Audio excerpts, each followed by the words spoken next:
Bien, nuevamente buenas tardes. Vamos a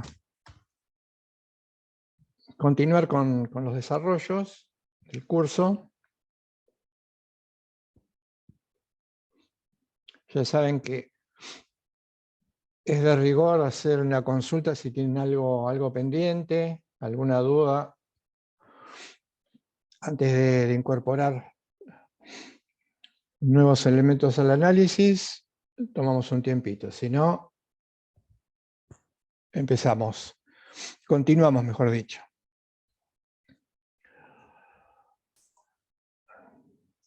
Hoy vamos a empezar a contar y explicar, desarrollar nuestra perspectiva sobre el derecho,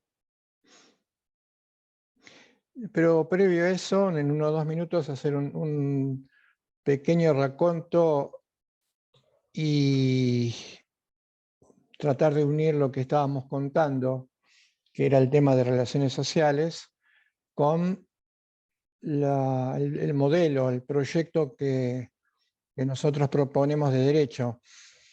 Con respecto a esto, una aclaración: no se trata, como en el caso de la perspectiva dialogal, no se trata que sea una lectura nueva, novedosa.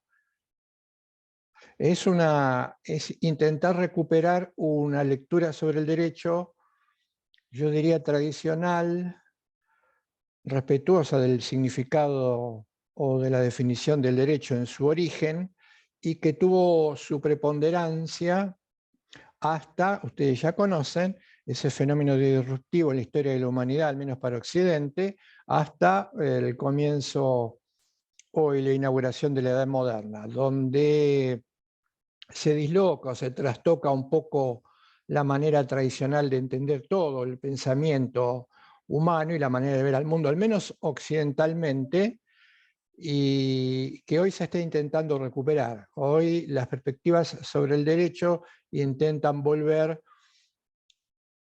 o recuperar la idea de que el derecho es una herramienta muy ligada a la racionalidad del hombre y sobre todo a la racionalidad práctica. Esto lo vamos a ver también, o vamos a vincularlo cuando sobre la última parte analicemos, estudiemos los valores. Hay un intento de regresar a las fuentes del derecho, justificada precisamente por la crisis del derecho moderno y por la insuficiencia de los sistemas jurídicos hoy en día para responder a las preguntas globales. En la clase anterior analizamos las relaciones sociales, vimos cuáles eran sus características, ubicamos inmediatamente al derecho, dijimos que estaba dentro del diálogo, teníamos el diálogo de amor y el diálogo de respeto, y al derecho lo ubicábamos técnicamente, el nombre técnico del respeto es el derecho, por lo tanto al derecho lo ubicamos en el diálogo de respeto. Y después teníamos poder y teníamos violencia, que eran las alternativas negadoras de la condición dialogal o dialógica. Un dato para agregar, uno de los 2 o 3 datitos para agregar antes de meternos de lleno en el derecho, sería que estas relaciones sociales, cuyos tipos abstractos describió muy bien o describe muy bien Bjerkam, en la práctica, en la realidad concreta, en la sociedad, están absolutamente intrincados entre sí. ¿Por qué? Porque se llaman o constituyen órdenes no espaciales. ¿Qué es un orden no espacial? Un orden no espacial es un criterio, orden significa un criterio, para ordenar las relaciones de los participantes en ese orden, los unos frente a los otros, y no espaciales es que no ocupan lugar, no ocupan un lugar físico. Para entenderlo, tendríamos que dar un ejemplo de orden espacial. En un cine, cuando ustedes ingresan a un cine, ven las butacas. Esas butacas están fijas, ocupan un espacio, tienen materialidad, no pueden moverse. Esto quiere decir que las butacas, que son la manera de ordenar a los que están viendo la película, tiene una entidad espacial. Yo no puedo mover las butacas, cambiarlas de lugar cuando quiera, o incorporar otras nuevas. Por supuesto, es algo que haga una reforma, pero ya estaríamos hablando de otra cosa. Ese es un orden espacial. En cambio, la manera de ordenar a las personas conforme al criterio del amor, del respeto, del poder y de la violencia es no espacial, porque no ocupa espacio. Con esto quiero subrayar lo siguiente. Como son órdenes no espaciales, pueden convivir dentro de un mismo lugar, dentro de un mismo territorio, pueden convivir y pueden alternarse e imbricarse. Y además, porque algunas teorías, al hablar de los órdenes, como por ejemplo el del respeto y el poder, consideran que no pueden ocupar el mismo espacio y al mismo tiempo. Entonces, por lo tanto, generalmente estas teorías dicen que el espacio que le correspondería al respeto, este se subsumiría en el espacio que le corresponde al poder, porque precisamente si fuesen espaciales, dos cosas no podrían ocupar al mismo tiempo el mismo espacio físico-temporal. Si yo tengo dos vasos y tengo un posavasos, no puedo ubicar los dos vasos al mismo tiempo en ese posavasos, o va uno u otro. Pero esto es un error, esto es un defecto que se llama, este es un vicio del pensamiento que se llama espacialismo. El espacialismo implica suponer que dos órdenes que no son espaciales tienen materialidad. Entonces, o es uno o es el otro, o es uno y subsume al otro. Son entonces criterios no espaciales. Cada uno de estos órdenes tiene una forma de vincular a sus participantes con marcadas diferencias. Nosotros le vamos a prestar atención sobre todo al orden del poder. El orden del poder tiene una manera o un criterio de ordenar a quienes forman parte del mismo que es en principio completamente diferente u opuesta a la del derecho. Y acá hay siempre un motivo muy fuerte para confundirlos. Sin embargo, el criterio es diferente. Recuerden la nota del respeto, igualdad. Recuerden la nota del poder, en todas las situaciones, desigualdad. Por lo tanto, el criterio para ordenar a los partícipes en el orden del poder es absolutamente contradictorio con respecto al orden del respeto. Y otra cuestión, un agregado más penúltimo, que sería lo siguiente.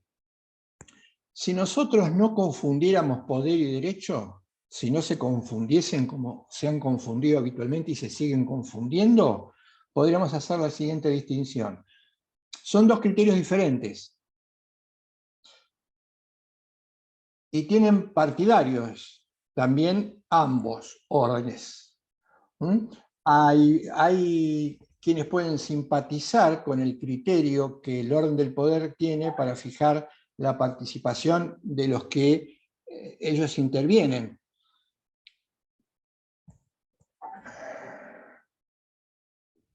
Ahora un segundito porque está Marina que tenía que compartir un material y tiene dificultades en subir, no puede entrar al aula, porque quería compartir un material en pantalla. Quiero decir, el orden del poder que tiene sus partidarios, ¿dónde se estudia? ¿Dónde tengo que estudiarlo? Tengo que ir a estudiarlo, por ejemplo, en aquellos lugares en donde se analiza el poder. Por ejemplo, una facultad que trabaje las ciencias políticas, no las ciencias jurídicas. Y un orden, como el orden del respeto, tiene que estudiarse o prepararse en una facultad que trabaje el fenómeno jurídico, no el fenómeno del poder. Por lo tanto, hay que estudiarlo en la Facultad de Ciencias Jurídicas.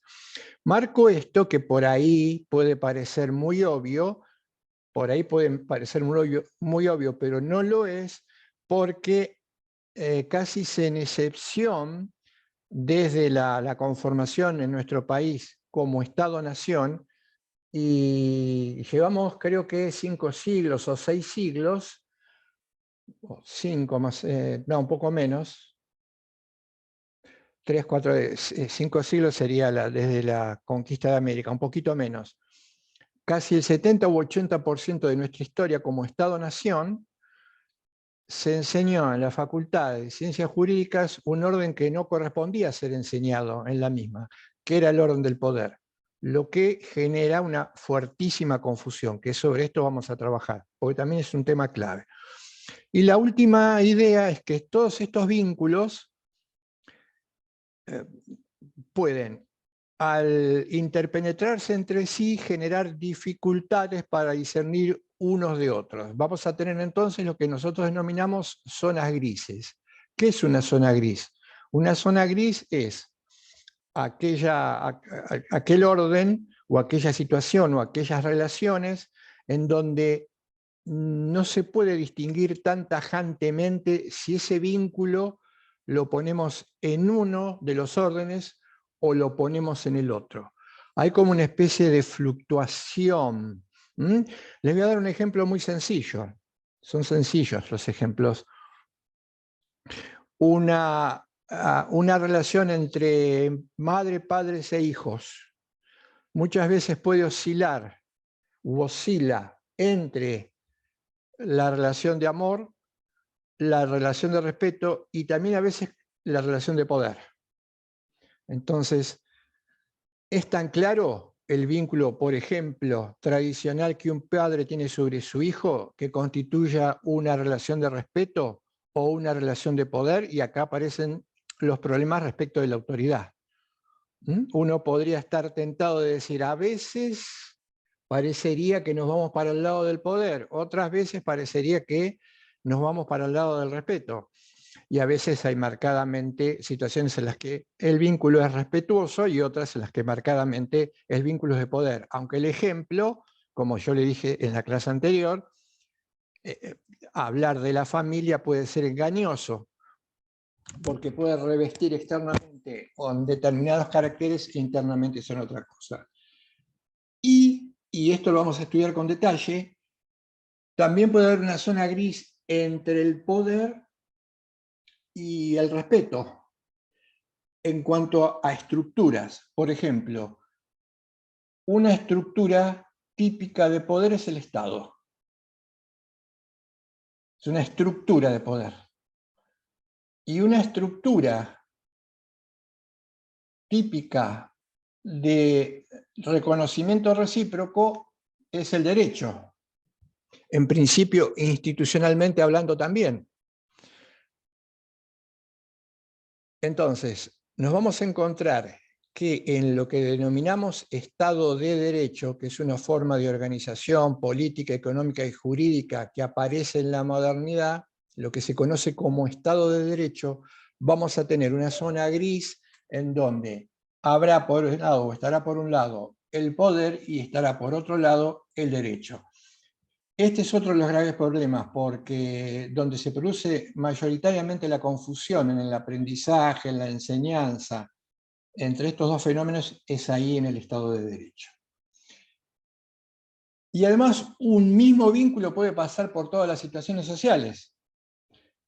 Un vínculo podría empezar siendo un vínculo de respeto. El respeto es condición de posibilidad del amor. Podemos pasar al vínculo amoroso, a la comunidad. Pero también la comunidad puede retroceder al respeto y luego puede empezar a deteriorarse e ir al poder. Y lamentablemente puede completar ese ida y vuelta recayendo en la violencia. Creo que no tendría que dar un ejemplo para que ustedes puedan entender a qué me estoy refiriendo. Uno de los ejemplos. Uno de los ejemplos puede ser estos vínculos que se generan y que dan lugar luego a la violencia de género. Aunque es cierto, habría que ver si ese vínculo que luego termina en la violencia de género y en el femicidio comenzó siendo un vínculo claramente respetuoso y luego pasó al poder, porque muchas veces estos vínculos que desde afuera parecerían ser comunidad de respeto han iniciado siendo vínculos de poder. Se me ocurre poner un ejemplo. Si uno analiza históricamente algunas culturas, la vinculación a nivel pareja se ha generado a partir de una relación de intercambio y de imposición. Por ejemplo, en algunas culturas las uniones de pareja estaban dadas por la disposición del el padre o la autoridad paterna, quien establecía con quién tenía que casarse, vincularse o generar una pareja, el hijo o la hija. Claramente estos vínculos comenzaban siendo una relación de poder, lo cual podría llevar o no después a una violencia de género.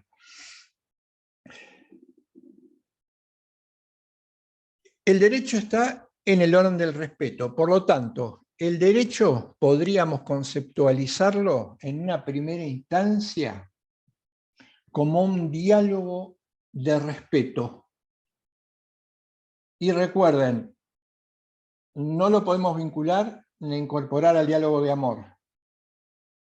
Pero este diálogo de respeto, el objetivo, la finalidad del derecho es generar condiciones de posibilidad en las relaciones sociales para que luego ulteriormente, como resultado final, se produzca un vínculo amoroso. Cuando en un vínculo respetuoso desembocamos en un vínculo amoroso, el derecho o el respeto quedan absolutamente subsumidos, desaparecen. No hay, por supuesto que no hay una estadística, y por supuesto ayer yo contestaba en relación de una pregunta, no hay una linealidad, pero es probable, hoy en día, no tendríamos que ser tan pesimistas, hoy en día es probable que muchas veces vínculos respetuosos, alguno de estos culminen en una relación de comunidad o un diálogo de amor. Y hay una segunda etapa, que la planteo ahora y después la desarrollamos. Hay un segundo dato que me parece fundamental. El derecho se expresa de alguna manera. El derecho tiene formas de canalizarse. En lenguaje técnico diríamos, el derecho se formaliza. Ahora, si tenemos muy en claro que una cosa es el concepto de derecho como diálogo de respeto y otra su formalización, vamos a poder empezar a decir lo siguiente. El derecho es diálogo de respeto, no su formalización. Con esto, diciéndolo de otra manera, estoy marcando que una cosa es el derecho positivo, el sistema jurídico, la ley, que son formas de canalización y de expresión del derecho, y otra cosa es el derecho en su significación más profunda. Y voy a insistir mucho en esto porque esta es una de las confusiones más grandes. Y este es el reduccionismo, uno de los reduccionismos más graves en teoría jurídica. Identificar el derecho en su expresión más profunda con la manera en cómo éste se formaliza. Es la confusión tal vez más fuerte, por ejemplo, en lecturas como las lecturas positivistas, o como las denomina Héctor en el texto, si ustedes lo han leído o lo tienen que leer, van a ver que él habla muchas veces de perspectivas formalizantes. Las perspectivas formalizantes son aquellas que identifican el derecho o el concepto de derecho con las formas en cómo éste se expresa. Vamos a tener tiempo de abundar más, pero este dato, este reduccionismo, tengámoslo siempre presente, porque vuelve, porque genera confusión, porque los operadores jurídicos suelen reaccionar desde el derecho ante esta situación con herramientas que tienen nada más que ver con la formalización y no con el contenido. Digámoslos desde ahora. Una cosa es en el derecho el contenido y otra cosa su forma. Y su forma debe denominarse derecho positivo, sistema jurídico u ordenamiento jurídico, y no pueden identificarse conceptualmente hablando. Si quieren, en su acepción más sencilla, hablando de ley, si hablamos de ley. Por lo tanto, sabemos que hay un significado del derecho que yo diría a simple vista no se ve o no se percibe. ¿Qué es lo que percibimos en la realidad? Los pensadores decían, en la realidad o si nos aparece lo real, en principio como fenómeno. Pero el fenómeno, que muchas veces es la apariencia de lo real, esto lo decían los griegos, esconde precisamente en esa apariencia el significado más profundo. Una cosa es el fenómeno, donde hay una especie de apariencia, y otra cosa es esa realidad vista en profundidad. Por eso muchas veces el fenómeno engaña. Veámoslo en el ejemplo que vimos, que yo trabajé cuando hablamos de relaciones interpersonales. ¿Qué es lo que primero se nos aparece cuando confrontamos el mundo y surgen los demás? Una estructura corporal y biológica, un fenómeno. El ser personal se manifiesta fenoménicamente a partir de su corporeidad. Pero además, ¿qué vemos en un cuerpo? Si ustedes hoy tuviesen que ser definidos por mí como fenómeno en base a su corporeidad, yo podría decir, ustedes se visten de tal manera, hablan de determinada manera, tienen un color de piel con determinadas características, se visten de determinadas maneras, gesticulan. ¿Esto es cierto? Sí. Pero esto es su apariencia fenoménica. Y yo cometería un gravísimo error si supusiese o pensare que en función de estos datos externos yo podría catalogarlos o definirlos como personas. De hecho, esto es lo que se hace más frecuentemente. ¿Qué tendría que hacer? Tendría que indagar para ir a la profundidad de su realidad. Pero para llegar a la profundidad de su realidad, tendría que ir sacando todos aquellos velos que hace que ustedes no sean lo que son. Ustedes no son ni su ropa, ni su manera de hablar, ni su manera de gesticular, ni su color de piel, ni la manera en que se desarrollan. No son nada de eso. Nada de eso. Esto pasa también con el derecho. Fenoménicamente, ¿cómo aparece el derecho? Estamos acostumbrados a plantearlo como ley, a verlo como ley. Pero la ley es simplemente un epifenómeno, es un fenómeno, una apariencia. Por detrás habrá que ver si esa ley se corresponde con ese fenómeno originario que es el derecho. Esto ya de por sí genera una dificultad bastante importante, porque ¿qué pasa? Nos quedamos con el fenómeno. ¿Pero por qué nos quedamos con el fenómeno? ¿Por qué nos quedamos con el fenómeno? Y nos quedamos con el fenómeno porque se nos ha enseñado, se nos ha hecho creer que lo real es solo aquello que puede ser empíricamente verificado, verificable. Y lo que yo puedo empíricamente verificar o convertirlo en objeto de observación y luego en verdadero es aquello que yo puedo pesar, medir, mensurar, catalogar, tocar. Se nos ha hecho creer eso, esto lo hizo la ciencia, una de las distorsiones del significado de ciencia moderno, y que viene de qué tipo de ciencia, viene del tipo de las ciencias duras. Entonces, la ciencia nos dice, si ustedes quieren hacer ciencia del derecho, si ustedes quieren convertir, o nos decía, si ustedes quieren convertirse en científicos de derecho, su objeto tiene que estar perfectamente delimitado, porque el objeto tiene que ser real. ¿Y cuando un objeto, siendo jurídico, es real? Cuando lo puedo ver, cuando puedo verificarlo. ¿Y qué es lo que puedo ver y qué puedo verificar? Puedo ver y verificar, pesar, medir, mensurar, tocar y dar la vuelta una ley, un texto legal.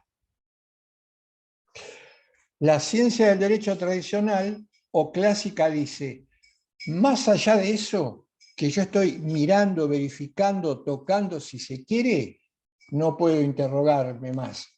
sobre lo que sea el derecho, o corresponderá a otras disciplinas. Por ejemplo, algunos decían, si tengo un texto, ¿no? Tengo un texto. Este texto tiene palabras, y este texto, en sus palabras, tiene una exigencia, una cuestión de hecho y algo que hay que realizar. Y no hay más. Si uno se animaba a cuestionar y decía, pero ese texto del que usted habla, ¿no debería ser además justo? La respuesta era, la justicia no se puede ver en el texto, no se puede medir, no se puede pensar. Por lo tanto, no es racional, por lo tanto, no es verdadero. Ahora, si usted quiere hablar de justicia, lo va a tener que hacer en un ámbito fuera del derecho positivo, en la política, y algunos se animaban a decir, si usted quiere ver justicia en un texto del que solo puede ver su materialidad y lo que exige, usted está siendo un ideólogo, está entrando en una discusión que no tiene fin y que además se convierte en irracional.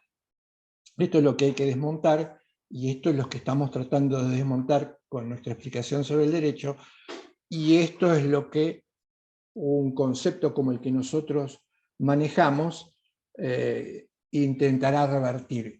Pero es la idea, ha sido la idea dominante. Hay otros paradigmas hoy tratando de recuperar el verdadero sentido del derecho. Lamentablemente, como yo les conté, creo haberles contado en alguna de las clases iniciales, en nuestra cabeza o la mayoría de las cabezas todavía piensa con conceptos de este tipo.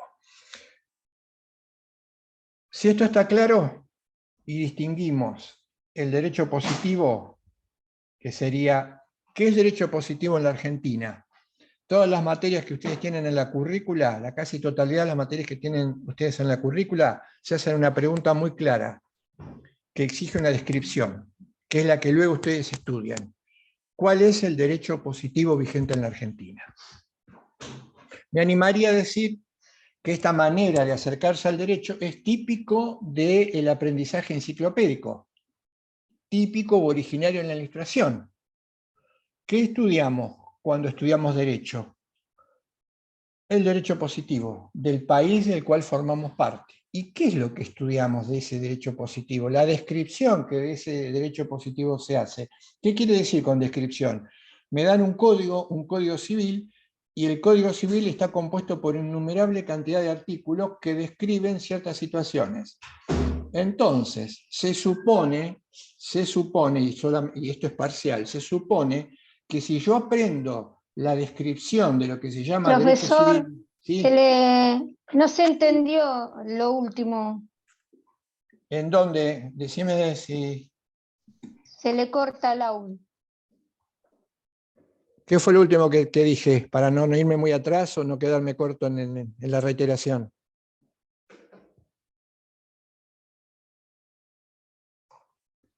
No, que el derecho positivo eran las materias que veíamos en la facultad, que era la descripción, Bien, tipo enciclopédica. bien. Entonces reitero la idea. La casi totalidad de la enseñanza sobre el derecho consiste en estudiar las descripciones que del derecho positivo vigente se hacen. Esto es básicamente los códigos. Esto es lo que se llama aprendizaje enciclopédico o enseñanza enciclopédica, que es una manera de enseñar que se origina en la época de la Ilustración. Por eso aparece la codificación, por eso aparece la enseñanza codificada. El derecho sería exclusivamente o estaría exclusivamente encerrado en los códigos. Nosotros tendremos que hacernos dos preguntas. Una, básicamente. ¿Aprender derecho implica o se resuelve con aprender o describir el derecho positivo vigente? No. No. Bajo ningún punto de vista. Surgiría un problema. Entonces, si yo aprendo, y esto está ligado a la memorización a la forma en cómo le pedimos y les exigimos a los que aprenden derecho vuelquen sus conocimientos.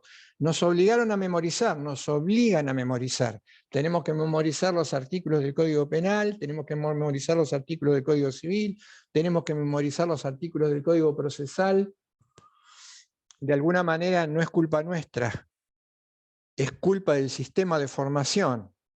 Y entonces diría, y cuidado que yo no lo estoy diciendo desde afuera, o no me estoy poniendo por afuera. Yo les estoy contando esto porque esto es lo que aprendí yo. Y si a mí me preguntaran, ¿usted considera que aprendió en esa oportunidad derecho? Yo diría no. Aprendí simplemente lo que era el derecho positivo vigente, la descripción de lo que era el derecho en ese momento, pero no aprendí el derecho si por aprender algo implica aprender el fenómeno que le da origen después a todo el resto de expresiones. Y eso fue así.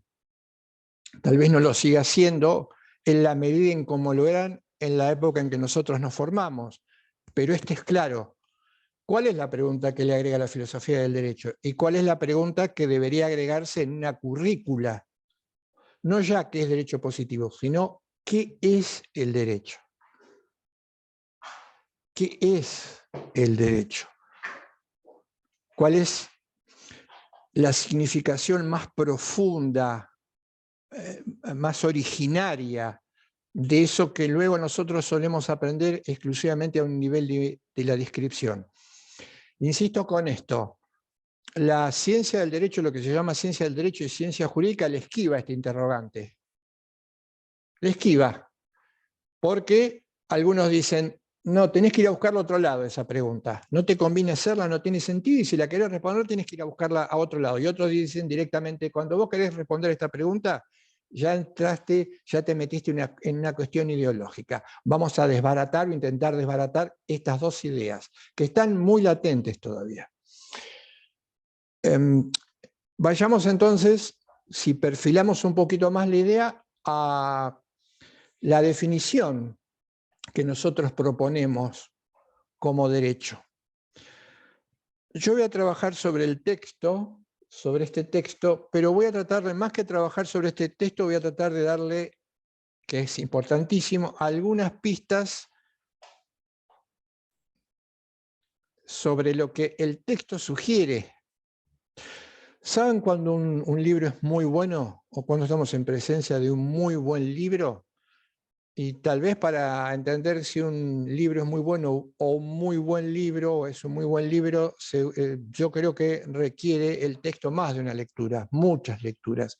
Y un muy buen texto es aquel que se lee varias veces y cada vez que uno lo lee, descubre o aparece, a medida que va profundizando, una nueva idea que no está latente en el texto. Esos son los buenos libros.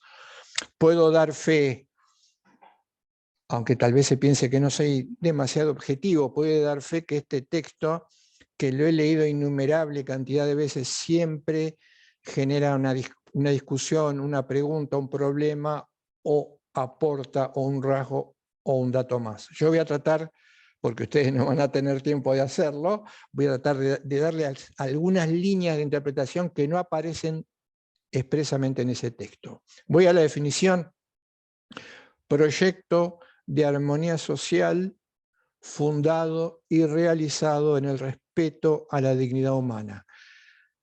Este es el concepto o definición, si se quiere. Diría definición, les voy a marcar la diferencia entre concepto y definición.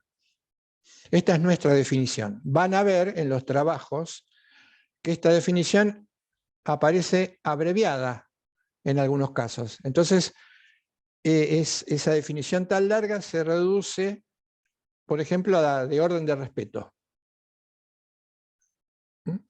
En uno de los textos, subido al aula virtual, se identifica el derecho como un orden de respeto. Es, si se quiere, la misma definición o parecida, pero condensada. Orden de respeto, proyecto de armonía social, fundado y realizado en el respeto a la dignidad humana. Esta es una definición. la que nosotros proponemos. Antes de desmenuzarla, veamos qué nos dice el autor respecto del concepto de derecho. ¿Recuerdan lo que hablamos en clases anteriores con relación a cómo se origina un concepto?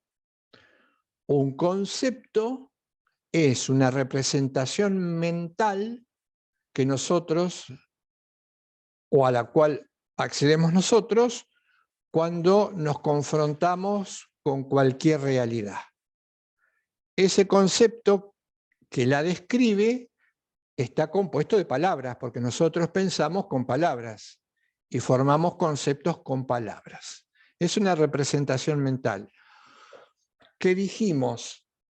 Acuérdense cuando hablamos de reduccionismo, que dijimos, partimos de la base que esa realidad que nosotros confrontamos es independiente de nuestra propia mente. Es independiente, no está en nuestra mente ni es una proyección nuestra. Es algo que tiene realidad y es independiente de nosotros. Y nuestra descripción será tanto más verdadera cuando, ¿se acuerdan el ejemplo o la imagen del espejo? El conocimiento es como un espejo y nosotros nos identificamos con la imagen que nos devuelve el espejo cuando nos paramos frente a él, porque decimos, sí, estos somos nosotros, estructuralmente hablando. Entonces, cuando yo leo bien la realidad, el concepto que me formo tiene que describir, tiene que adecuarse exactamente a aquello que me confronta. El concepto de derecho, dice el autor, tiene 3 notas fundamentales. Para representarme adecuadamente lo que sea el derecho, yo tengo que tener en cuenta 3 notas o 3 rasgos. El primero, y tal vez el más importante, el rasgo, la vinculación del derecho con lo moral.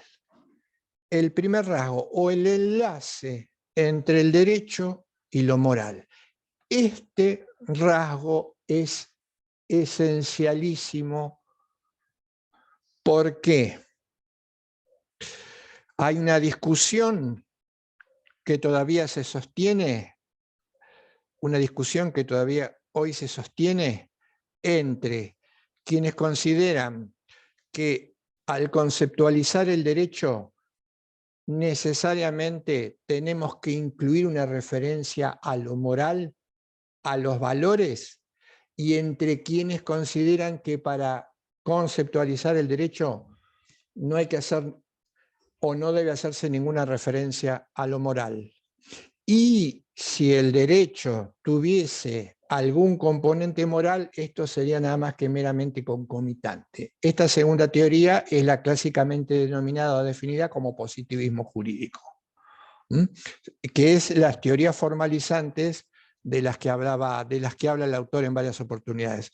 Nosotros somos partidarios de la primera lectura, pero esta discusión está latente, es muy interesante. Profesor, y persiste en la época contemporánea, sí. a ver, me perdí. ¿De qué son partidarios? ¿De cuál de las dos posturas? Nosotros somos partidarios de que el derecho no puede conceptualizarse si no se incluye en su definición una referencia a lo moral, a la moralidad, a los valores. Pero se va a recaer en todo momento en que lo que puede ser moral para uno no es moral para el otro, lo mismo que el valor justicia. Lo que es justo para uno puede ser injusto para otro. Esa es una postura relativista que nosotros no consideramos adecuada y que tenemos argumentos para refutarla, pero sería adelantarnos mucho. Hay un error en suponer que esta era básicamente la idea kelseniana, suponer que cada ser humano tenía una percepción de la justicia diferente, por eso se hablaba de la justicia para mí, por eso Kelsen hablaba de la justicia para él y que no podía hablar de la justicia de los demás. Y que en consecuencia, si hay algo que no se puede universalizar, no es racional. Por eso él decía, la justicia para mí no deja de ser un componente irracional y tiene que ver con cómo yo me paro emocionalmente frente a algo. Decía Kelsen, es una expresión emocional. Por lo tanto, en ese momento y en esa época, una teoría muy latente que después se empezó a dejar de lado, lo emocional es irracional, porque lo emocional sería parecido a los gustos. Y los gustos varían, pueden variar de manera infinita conforme las variaciones de personas. Esto es lo que se llama emocionalismo o emotivismo. Algunos dicen que lo justo no sería más que una manera de expresar ciertos puntos de vista en los sujetos, que por supuesto es un contendor bastante formidable del derecho, pero que nosotros no consideramos adecuado, y en su momento haremos una extensa argumentación para defender que el derecho está vinculado con lo moral, y que eso es una postura ética, pero es una postura ética subjetivista, hija de la modernidad, hija del esquema conceptual que aparece en la modernidad, un rechazo a los valores, un sobredimensionamiento de la ciencia, un sobredimensionamiento del conocimiento objetivo en términos empíricamente verificables, por lo tanto, como el valor no lo veo, el valor no está, pero es típica de la edad moderna. Y por supuesto es la idea básica kelseniana. Todavía no me quiero meter mucho en eso, lo adelanto, porque previamente tenemos que fundamentar, pero la cosa va a venir por ahí, y cuando vayamos avanzando, Leandro, van a ir incorporándose elementos diferentes que espero permitan entenderte que lo ético no es una cuestión de gustos ni es una cuestión de cada uno. Pero es una postura que no arranca en la modernidad. Ya los sofistas, los escépticos, los primeros griegos consideraban las cuestiones de los valores como una cuestión meramente ilusoria. Son lecturas, son posibilidades de lectura, perspectiva. Fue dominante, hoy está en retroceso, hay una recuperación de la razón práctica, que considera que puede demostrarse argumentativamente hablando que hay una racionalidad y que es válida para todos. Hoy estamos recuperando eso que perdimos con la modernidad. Entonces, por lo menos te quedó claro las dos lecturas. Les queda claras las dos lecturas. Una lectura que considera que está vinculado con lo moral, y otra lectura considera que lo moral no forma parte de esto. El segundo rasgo es el ámbito sobre el cual se expresa o tiene injerencia el derecho. Como vimos relaciones sociales, podemos decir que ese ámbito es básicamente el ámbito de las relaciones intersubjetivas. El derecho tiene injerencia en todas aquellas relaciones que los seres humanos trazamos entre nosotros o con los demás. ¿Qué queda excluido? ¿Qué quedaría excluido? Quedaría excluido. ¿Qué quedaría excluido? Quedaría excluido de esto, primero, el ámbito más íntimo del sujeto, aquello que no se vehiculiza cuando me relaciono con otros, y después la esfera de la trascendencia. Todas aquellas cuestiones que tienen que ver con la trascendencia, para traducirlo, para darle trascendencia sería un término filosófico, aquellas cuestiones que tienen que ver con lo religioso. En este ámbito, el derecho no interviene, no puede intervenir.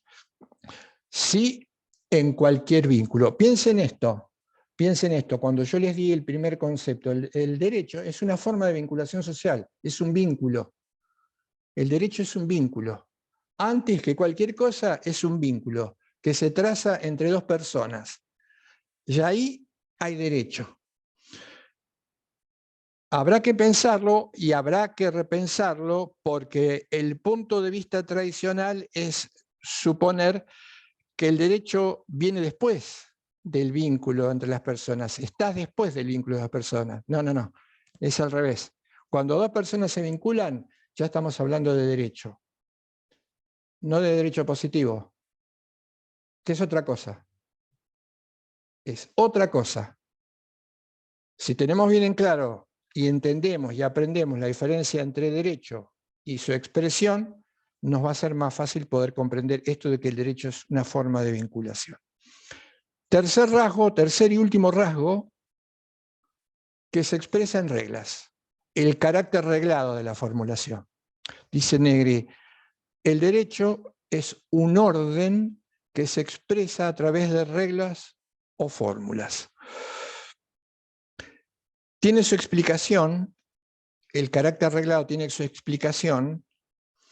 Por ahora lo adelanto, enseguida lo trabajamos con más detalle, y apunto a una cuestión de seguridad.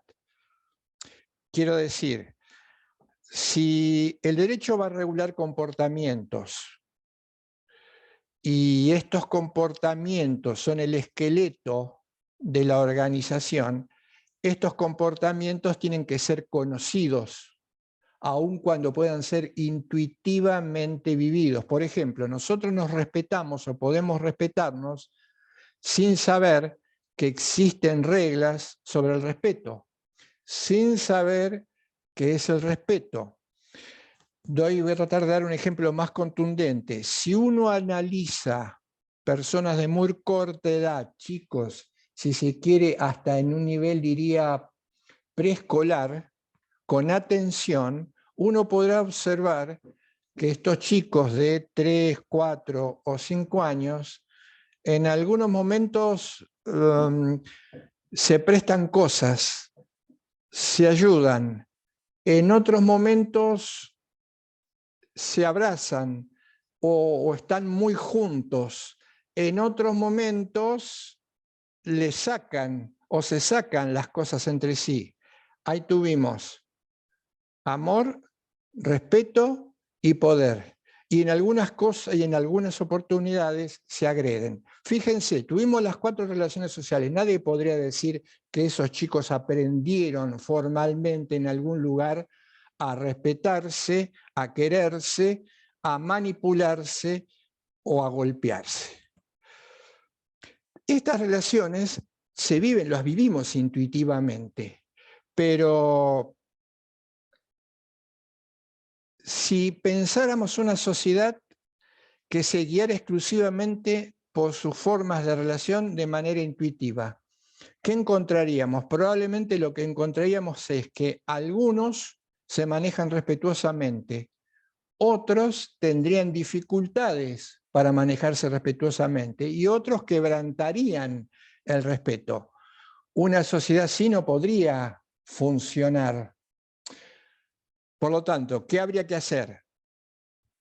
Determinar cuál es el comportamiento adecuado, nosotros consideramos que es el respeto, plasmarlo en reglas, y ¿esto qué nos posibilita? Esto nos posibilita que quien actúa respetuosamente, en la mayoría de los casos, cuando observa o analiza la regla, descubre que la regla le está indicando lo que él ya hace.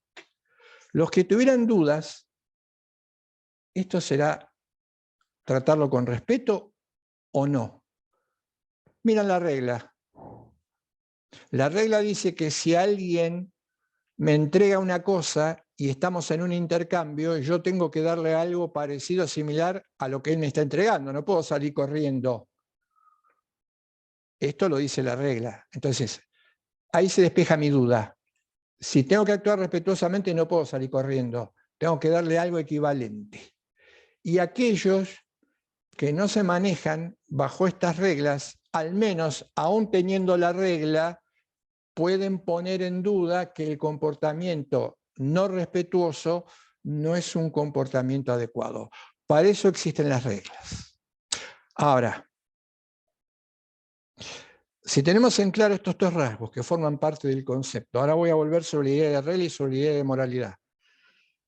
Si tenemos en cuenta estos rasgos que conforman el concepto de derecho, podemos dar un paso más. Y el autor nos dice, cualquier definición de derecho, por supuesto está pensando en la de él, pero está pensando en otras, puede ser válida. ¿Cómo es esto? Cualquier definición de derecho puede ser válida. En la medida en que recepte esas 3 notas que forman parte del concepto de derecho. Cualquier definición que omita, y las hay, y muchísimas, algunas de estas notas, algunos de estos rasgos, no se estará refiriendo al derecho. Probablemente se esté refiriendo a otro fenómeno, que es lo que de hecho ha ocurrido tanto en la práctica como en la teoría, que es referirse al poder como si se tratara de derecho. Claro, tanto en menor medida la violencia, tanto el poder y la violencia, acá hay un componente que también no podemos perder de vista. Tanto el poder y la violencia han intentado utilizar al derecho como forma, como manera de camuflarse. Probablemente haya un motivo intrínseco que tampoco tenemos que pensar mucho para darnos cuenta cuál puede ser. El poder generalmente trata de utilizar el ropaje del derecho para camuflarse y así supuestamente tener una legitimidad que desnudo no debería tener o no podría tener. Entonces, cualquier definición es válida si respeta estos tres rasgos.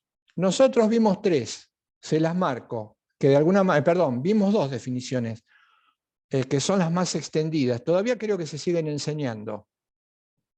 Dos definiciones de derecho. Una, que el derecho son aquellas normas o reglas que emanan de una autoridad competente. Esa es una definición extendidísima de derecho. Y eso sería el derecho positivo, ¿no? Podría ser válida para el derecho positivo, pero generalmente se utiliza como una definición de derecho a secas. ¿Quiénes definen el derecho a secas como órdenes que emanan de autoridad competente no distinguen entre el derecho positivo y el significado más profundo del derecho? Para ellos, el derecho se agota en ser derecho positivo. Por lo tanto, la definición que les viene como anillo al dedo es la de normas que emanan de autoridad competente. Esa sería una. La otra sería el derecho como técnica de control social. Esta es otra definición extendidísima.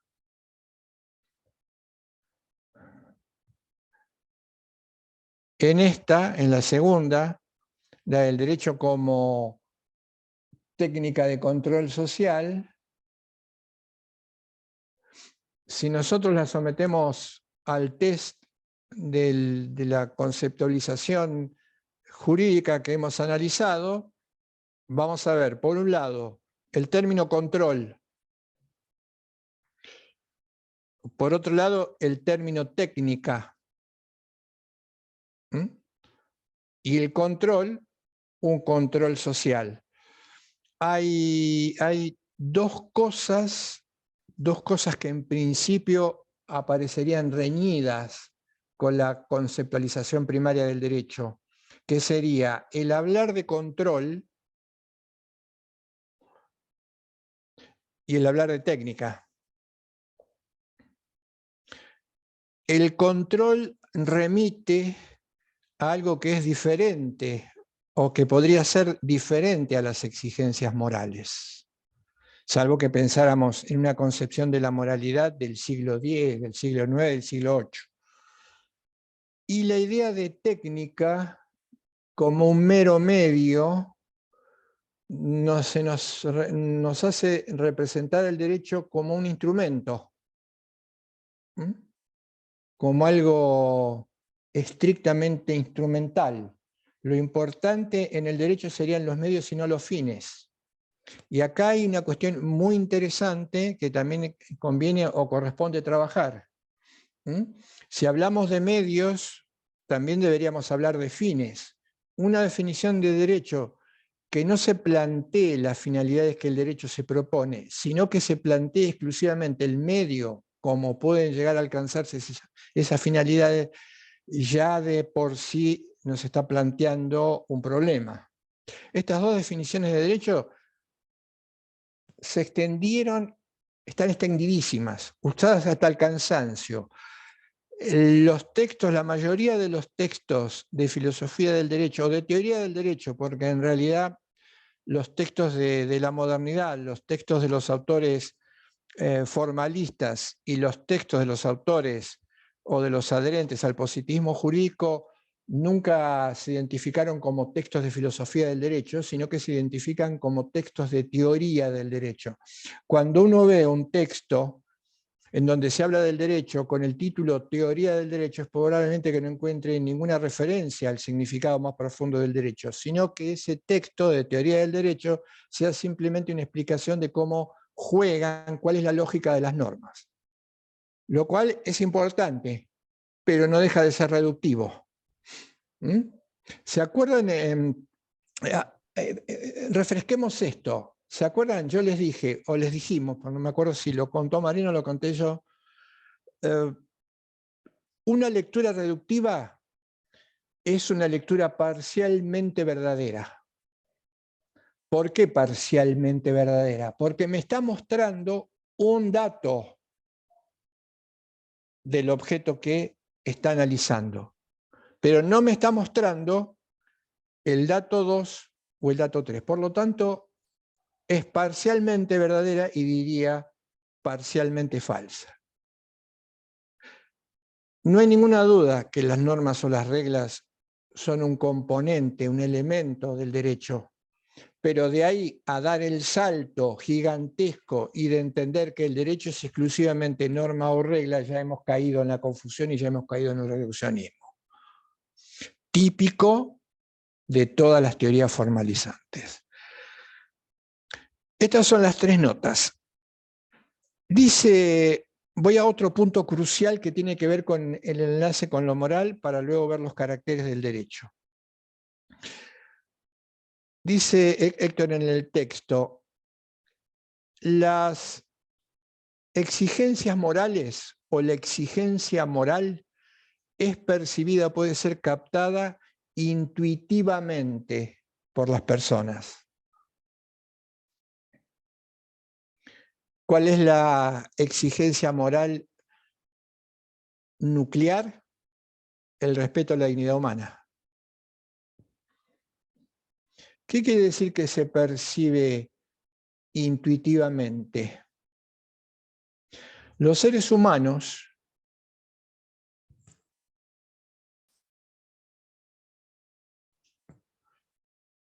tenemos un acceso al mundo de las exigencias valorativas, al mundo de lo moral, y ese acceso se da en 2 pasos, o en un camino de 2 pasos. Lo primero es, sentimos la exigencia moral, sentimos el valor. ¿Por qué? Porque lo intuimos. ¿Cuál es la vía de acceso a las exigencias morales, a lo moral o a lo ético, que es el núcleo del derecho? Lo hacemos a partir de la intuición. La intuición es una manera de percibir, de conocer, de sentir, que algunos autores definen como, así como con los ojos vemos la realidad que ocupa o que tiene coordenadas espacio-temporales, así como con los ojos yo veo una pared, así con la intuición veo las exigencias morales. Capto las exigencias morales. Siento la presencia de algo que puedo entender como justo o injusto. Todos los seres humanos estamos facultados para percibir, para sentir las exigencias éticas, lo ético o lo moral que forma parte de nuestro mundo. Las exigencias morales forman parte del mundo, de la realidad, de nuestra realidad. Pero luego viene el segundo paso. Y aquí es donde va a aparecer, o acá es donde aparece el derecho. ¿Cuál es ese segundo paso? Si yo percibo, si soy capaz de percibir o de sentir lo justo o lo injusto, lo moral o lo inmoral, para entenderlo y comprenderlo, me tengo que formar una imagen mental de eso que siento, percibo. Lo tengo que convertir en un concepto. Por ejemplo, vemos una determinada acción en la calle. que involucra a personas. Y esa sensación, aunque no, por ejemplo, no hayamos estudiado derecho, nunca, nos puede generar una sensación de angustia, de agrado o desagrado. Supongamos que alguien lastima, un adulto lastima en la calle a un menor. Lo primero que percibimos es una sensación de desagrado, de rechazo, de indignación. Estamos sintiendo la injusticia que está presente en ese vínculo. Y esto es fundamental. Cualquier ser humano en condiciones adecuadas podría, al percibir la agresión de un adulto a un menor, sentir esta sensación de agrado, desagrado, rechazo, indignación, de justicia o injusticia. Pero nos falta lo segundo, que tendríamos que expresarlo, tendríamos que poder verbalizarlo. Si se me preguntara, no sé nada de derecho, y se me pregunta, ¿por qué te indignaste ante esta situación? Y a mí me sería muy difícil explicarlo, tendría problemas, porque no sé qué es la justicia, no la definí. Podría decir, no me gustó, podría decir, me impresionó el golpe, podría decir, no había equivalencia entre el adulto y el menor. ¿Qué me está faltando ahí? Conceptualizar, definir en palabras aquello que yo sentí como justo o injusto. ¿Qué es lo que están haciendo ustedes en la facultad? ¿O qué es lo que deberían estar haciendo? O más, ¿qué es lo que deberían estar haciendo? ¿Qué es lo que les tendrían que estar enseñando? A pasar su capacidad de sentir lo ético, lo injusto y lo injusto a los conceptos, a las palabras, para poder definirlo. Y entonces, si ustedes están preparados, el día de mañana van a poder decir, ¿sabes por qué te indignaste ante esa situación? Porque ahí hubo claramente un acto injusto. El acto injusto consiste en que dos personas no se trataron o una no trató al otro como debía, porque el adulto debería haber tratado respetuosamente, y ahí empiezan con la conceptualización y la explicación de lo que sería la justicia, y que el otro podría entender, porque también se habría indignado, pero tendría dificultades para expresarlo. Esto es lo que nos debería caracterizar en un principio a los que nos formamos en derecho de los que no se formaron en derecho. Pero esto solo puede ocurrir en la facultad. En la facultad ustedes van perfilando, ajustando esa percepción de lo justo, de lo correcto, de lo incorrecto, para expresarlo en palabras. Si me siguieron hasta acá y me entendieron, vamos al tercer o al paso final. Yo hablé de 2 etapas, al paso final. ¿Cómo llegamos al derecho después de esto? ¿Cómo llegamos al derecho? Dijimos que el derecho se expresa en reglas. Y que es fundamental que se exprese en reglas, pero que puede ser conocido aun cuando no haya reglas. Fíjense, en el ejemplo del adulto y el menor, pensemos como hipótesis que no existiese una regla que diga que esa actitud es incorrecta.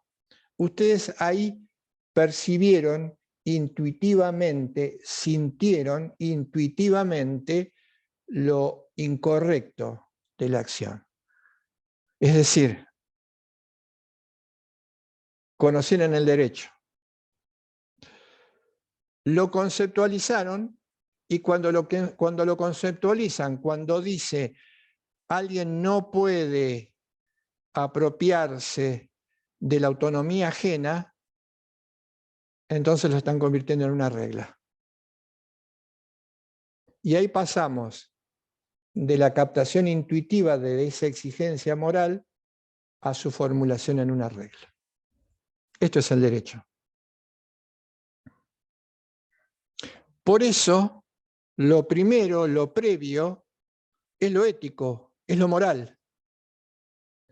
Luego, la posibilidad de expresarlo en palabras, en conceptos.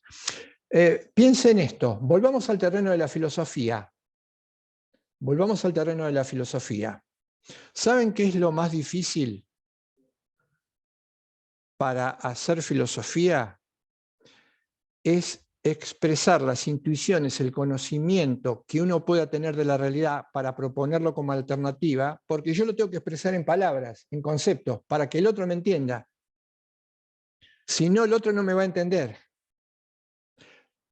El gran mérito de los filósofos y el gran trabajo de los filósofos es que ellos vuelcan en palabras, en conceptos, algo que tal vez, sobre todo cuando uno no tiene una preparación filosófica académica, aunque todos podemos pensar y pensar críticamente, cuando nos explican con palabras aquello que tal vez nosotros no podamos ver a simple vista, no podamos captar a simple vista. Entonces el filósofo nos dice con conceptos, con palabras, algo que él ha percibido previamente y que luego ha traducido para que nosotros podamos entendernos. Las filósofas, vamos a poner un ejemplo claro, concreto y práctico. Las filósofas que nos dicen a nosotros, los varones, muchachos, están percibiendo mal la realidad. Están percibiendo mal la realidad, están usando mal la masculinidad, pensándose como superiores a las mujeres.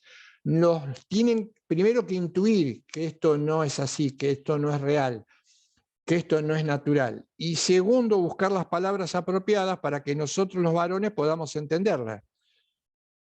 Porque evidentemente no lo entenderíamos si las filósofas mujeres explicaran que no estamos en relación de superioridad con respecto a ellas. Pero ellas lo sintieron previamente, cosa que nosotros no sentimos. Una mujer intuyó previamente que ser reducida a la condición de servidumbre no era lo adecuado, mientras los demás, los varones, el mundo, la masculinidad no percibía esto. Y aún así, todavía tenemos enormes dificultades, la masculinidad, los varones, para entenderlo. ¿Por qué? No es que nos falte inteligencia. No es que nos falte inteligencia. He conocido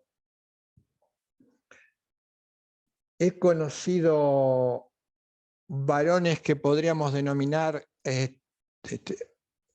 ultramachistas, muy inteligentes. No es una cuestión de inteligencia. Acá no entra en juego la inteligencia ni la memoria. Acá entra en juego la capacidad de percibir, la dificultad de percibir. ¿Inteligente saben qué quiere decir? ¿Saben la etimología de inteligente? Inteligente no es un término como hoy contemporáneamente se piensa o se cree que es. Inteligente no es el que tiene mucha memoria, inteligente no es el vivo. Inteligente, por eso hay una diferencia entre razón y entendimiento, inteligente es el que puede leer en profundidad. Viene de intellectus, leer en profundidad, que no es memorizar, que es otra cosa, ni es viveza, que se confunde muchas veces o tiene un nombre técnico que es el pragmatismo. Son dos cosas diferentes, no tienen nada que ver con la inteligencia. Vuelvo entonces, no me quiero ir, pero considero que esto es fundamental para entender toda la estructura de nuestra perspectiva.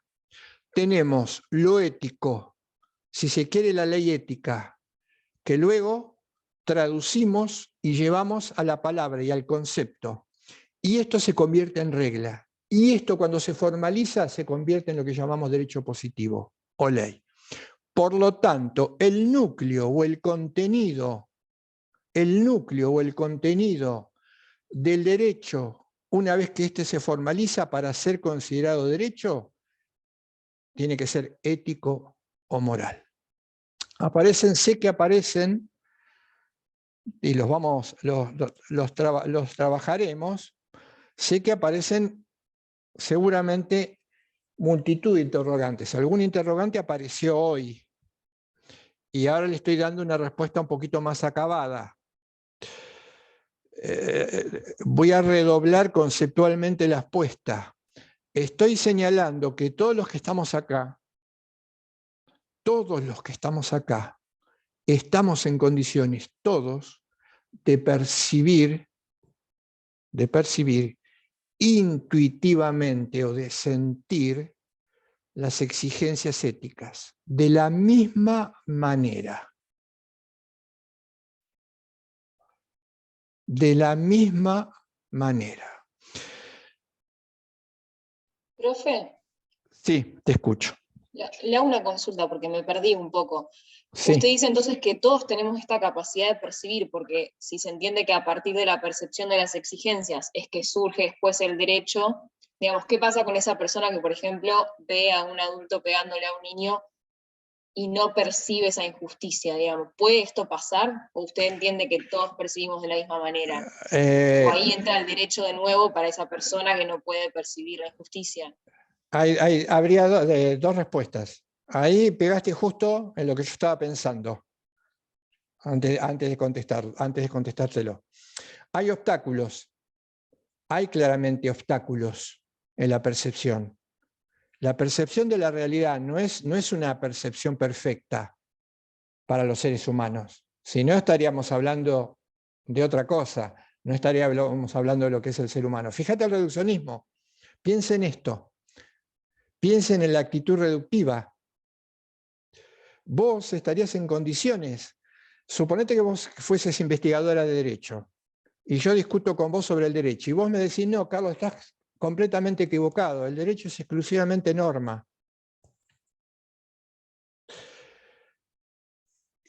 Yo te tendría que decir a vos, mira, estás en lo cierto, pero no te estás dando cuenta que te está ganando el reduccionismo.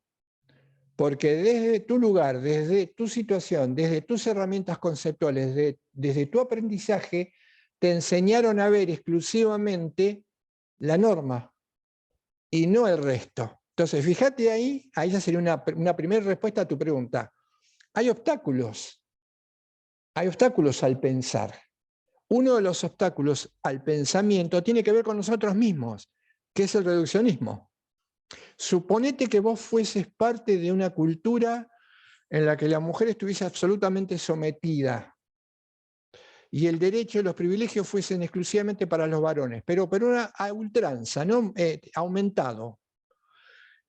Y se te preguntara a vos, ¿cuál es el rol de la mujer? Y vos dijes, para mí el rol de la mujer es estar subordinada, yo me siento feliz. Yo creo que mi papel es estar en un lugar mientras mi pareja o lo que fuese hace lo que quiere hacer, yo exclusivamente, y no está mal, me tengo que quedar acá a cuidar a mis hijos. No me puedo mover de mi casa porque ese es mi deber como mujer. Eso significa ser mujer. Fíjate qué formidable obstáculo.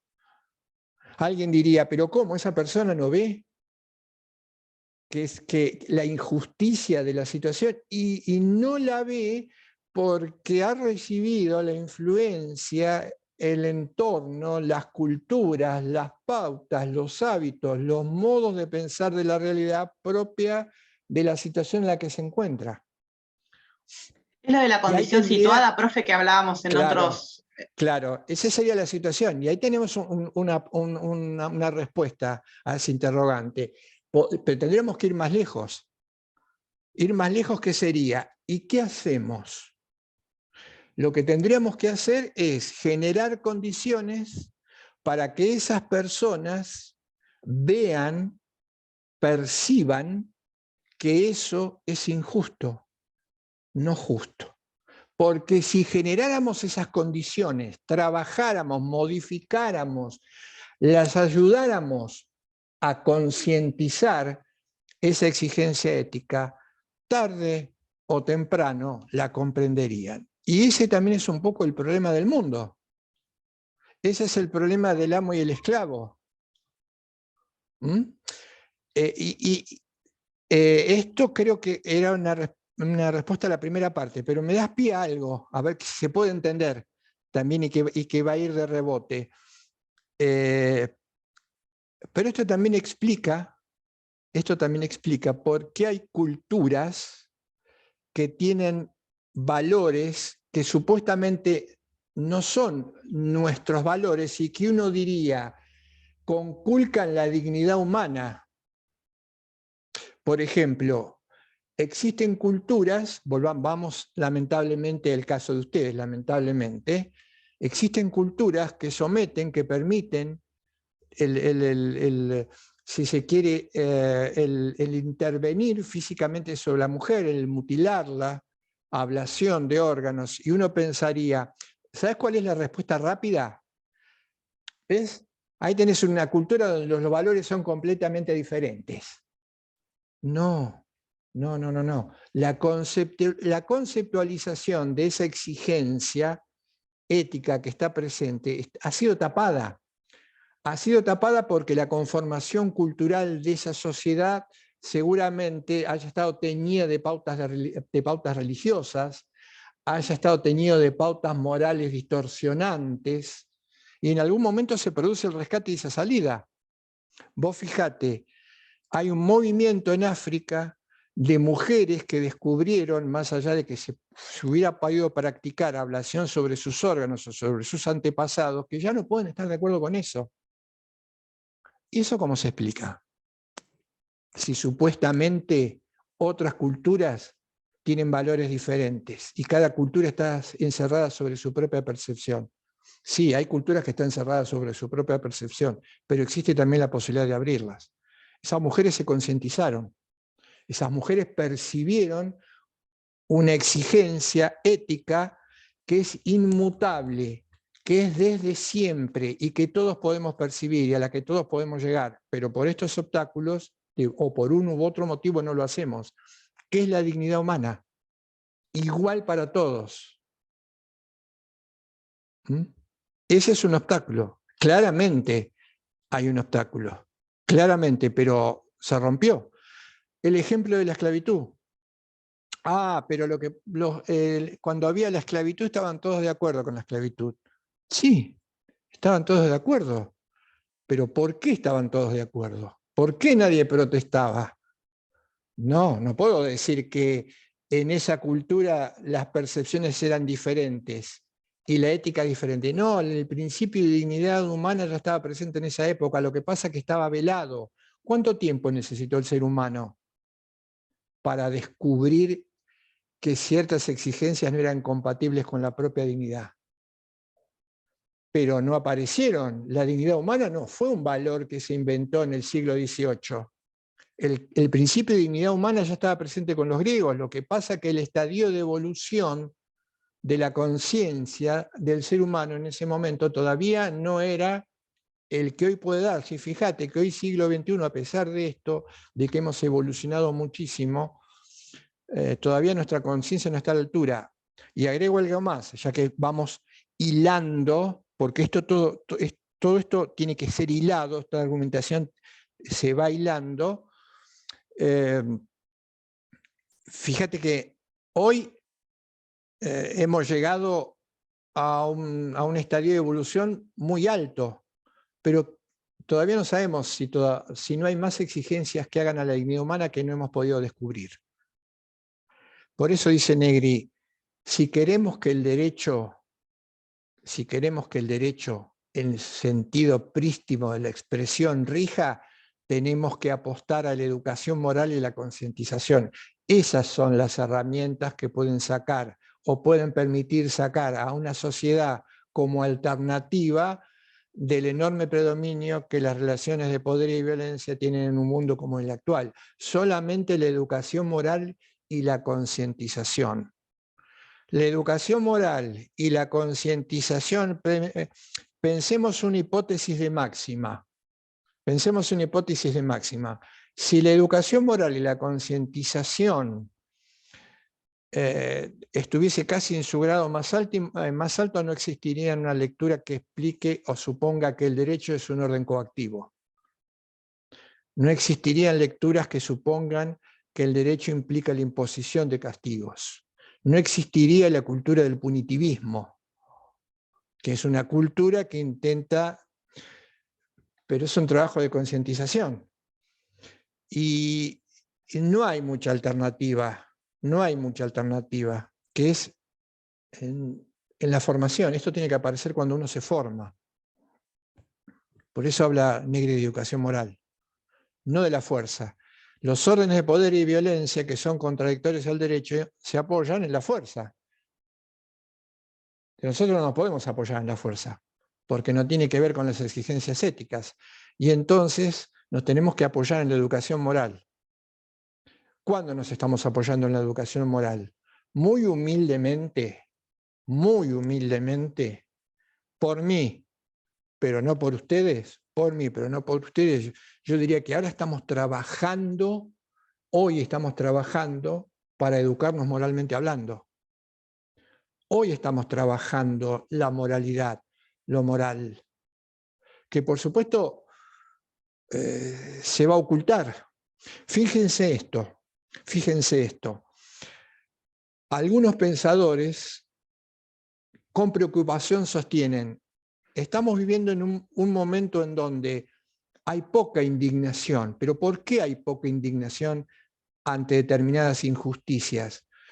Porque las cosmovisiones que nos intentan imponer tratan de naturalizar estas injusticias. Entonces, la capacidad de sentir se va embotando.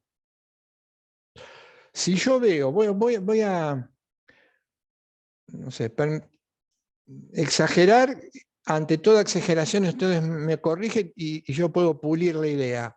Si permanentemente nos están mostrando imágenes, mentalmente hablando, de actitudes de violencia, constantemente y permanentemente y repitiéndolo hasta el cansancio, por ejemplo, el caso de la agresión del adulto al menor, lo percibo una vez, hay necesidad de en 2 minutos verlo 50 veces y así constantemente y permanentemente.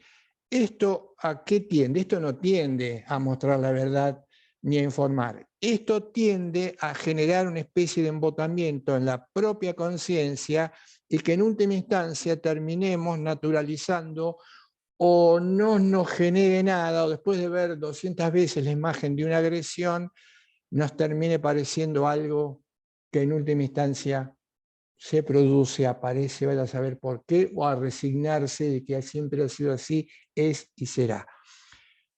Fíjense cómo van condicionando nuestra propia comprensión del fenómeno. Pero dice Del Vecchio, un filósofo del derecho preclaro, un muy buen filósofo del derecho, dice, aun cuando la conciencia, cuando la intuición, cuando el sentimiento se emboten, no va a desaparecer en el hombre la capacidad de percibir o distinguir lo justo del injusto. Él dice, es inagotable porque es parte de la condición humana.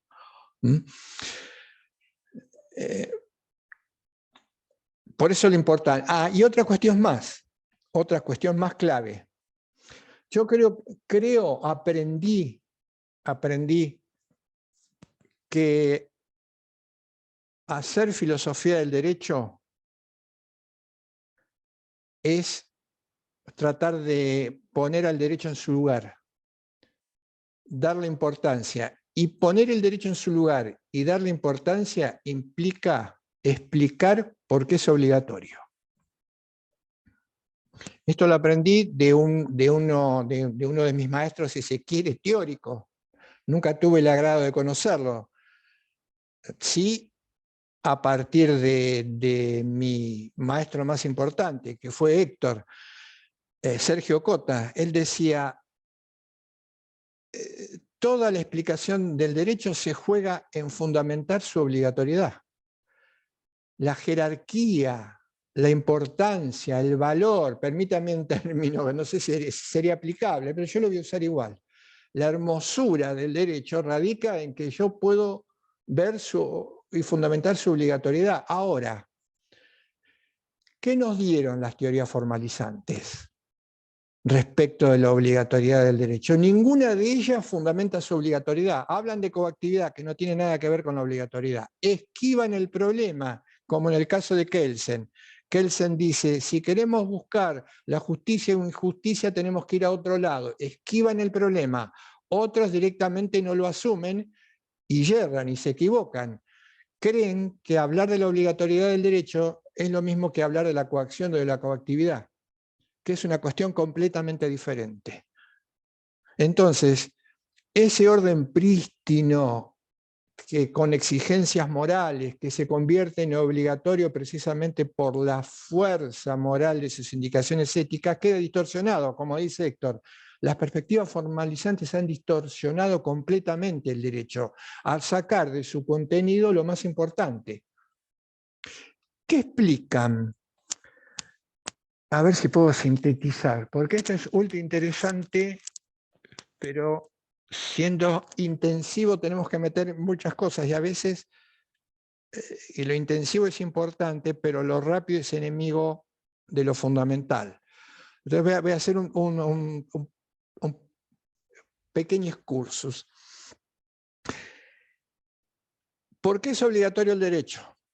Alguien me dijo, el derecho es obligatorio por lo siguiente. El derecho implica una situación de verticalidad, algo que hay arriba y algo que hay abajo. El origen del derecho es algo que está arriba, que es la autoridad. ¿Qué hace la autoridad? Elabora la regla y la manda para abajo. Por lo tanto, la obligatoriedad está en función, para mí, que estoy abajo, esto podría graficarse, por ejemplo, no sé, si tuviera que inventarlo, y mi imaginación no va más allá de que pensar en una pirámide.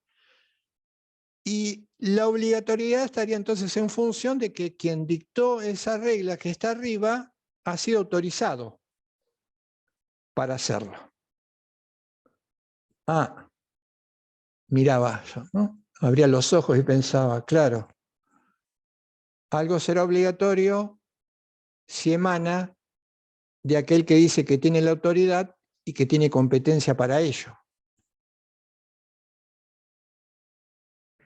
Pero, ¿de dónde surge la competencia de esta autoridad? Y se decía, no lo formulaba yo, no lo iba a poder formular con 17 o 18 años porque aparte no me lo explicaban, no me lo decían. Y la respuesta era, la primera Constitución. La primera Constitución determina quién está autorizado para establecer el derecho. Y de así hacia abajo, hasta llegar a vos, al piso de la pirámide. Ah, la primera Constitución. Bien. Pero la primera Constitución es una regla. ¿Y quién autorizó a la primera Constitución? Si supuestamente la obligatoriedad va a devenir de esta correlación lógica de arriba hacia abajo.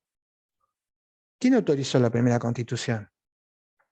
Si yo hubiese formulado esa pregunta, como se la formularon en algún momento, la respuesta no hubiese podido ser tan rápida. Hubiéramos puesto en aprieto al que nos estaba contando esto. ¿Saben qué hizo el que explicaba esto? ¿A qué recurrió?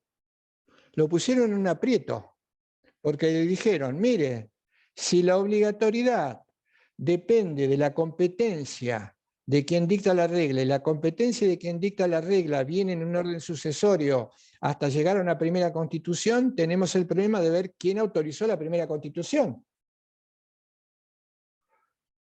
¿Cuál fue la respuesta?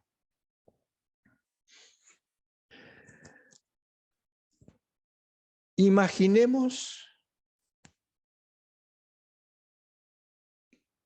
hipotéticamente, fíjense la respuesta.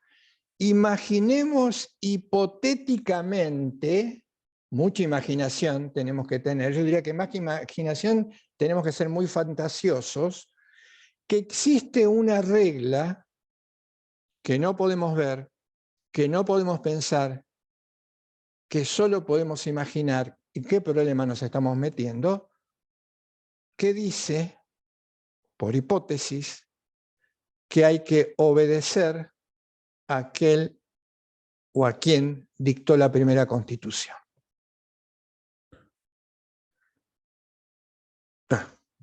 Se vino abajo, es como un edificio hace muchos años, cuando yo pasé de creer que el derecho era este correlato lógico de arriba hacia abajo, en donde jugaba o se relacionaban cuestiones de hecho como la eficacia, la validez.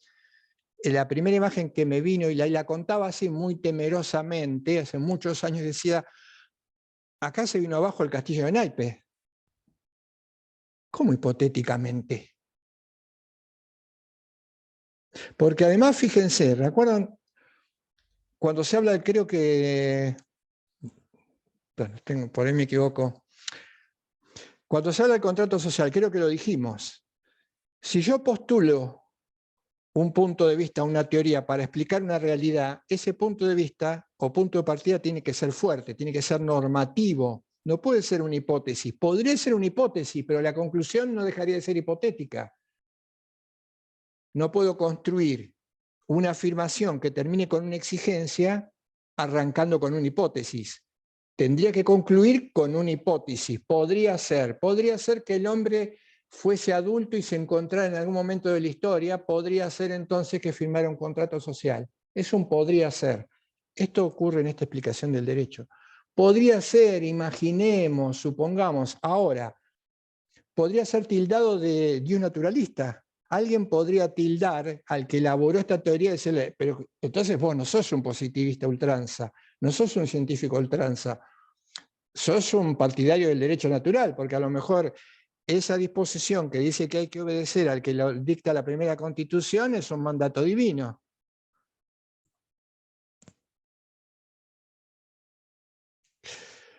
Esta explicación es la que a mí me enseñaron, esta explicación es la que a mí me contaron en materias como derecho constitucional. Pero supuestamente estaban intentando contarme o explicarme la obligatoriedad del derecho. No me explicaron nada de la obligatoriedad del derecho. Me explicaron simplemente cómo puede jugar, de hecho, la fuerza en la historia de una comunidad. Es cierto, Kelsen decía, ¿cuándo una primera Constitución es válida? Piensen esto. Si lo escuchan, si lo vuelvan a escuchar, pidan más argumentos. Porque ustedes tienen que saber por qué es obligatorio el derecho. Kelsen decía lo siguiente, Kelsen decía, ¿por qué hay que obedecer a la primera Constitución? Y él decía, si los que dictan la primera Constitución son capaces de imponer, de hecho, a esa sociedad, de imponer, de hecho, a esa sociedad, esa Constitución es eficaz y, en consecuencia, esa Constitución es válida. Y esto lo estábamos contando, se contaba desde el ángulo del derecho. La fuerza de los hechos. Si el que dicta la primera Constitución tiene la capacidad de imponer estas reglas a quienes deberían sujetarse a la misma, la Constitución es... Voy a poner adjetivos que podrían explicar esto. Eficaz, cuestión de hecho. Y estamos hablando de exigencias morales, de valores, que es algo diferente a las cuestiones de hecho. Eficacia. Validez en función de la eficacia. Cadena lógica, autoridad de arriba hacia abajo. Ahora, una cadena lógica, el problema que se le planteó a Kelsen fue la cadena lógica no puede llegar hasta el infinito. A explica, B, vamos a hacer así, B explica A, C explica a B, D explica a C, E explica D, F explica E. En algún momento se tiene que cortar la cadena, entonces si no llegamos hasta el infinito. Este es el problema que se le planteó a Kelsen. Se dio cuenta de que la cadena iba a llegar hasta el infinito y en algún momento tenía que cortarla. Claro, al momento de cortarla no pudo recurrir más que a una hipótesis, a una idea contrafáctica, a una imaginación, a una fantasía, diría yo, para ponerle un nombre a las cosas. A veces hay que llamarlas como hay que llamarlas, a una fantasía. ¿Explicó la obligatoriedad? No. Yo quiero saber por qué el derecho es obligatorio. ¿Qué explicó? A mi juicio, explicó el fenómeno del poder. Pero nosotros estamos en una facultad de Derecho, no queremos saber el poder. Hoy lo dije, el poder lo tenemos que ir a estudiar a la Facultad de Ciencia Política.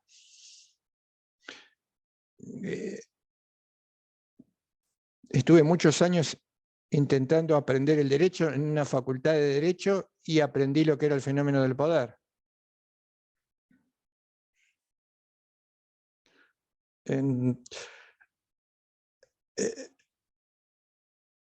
Lo digo, asumí ese déficit en mi formación. Asumí ese déficit en mi formación.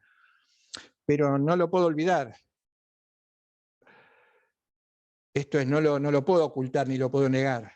Lo asumí, pero me enseñaron en una facultad de Derecho durante años lo que era el fenómeno del poder y no lo que he ido a aprender, que era el fenómeno jurídico.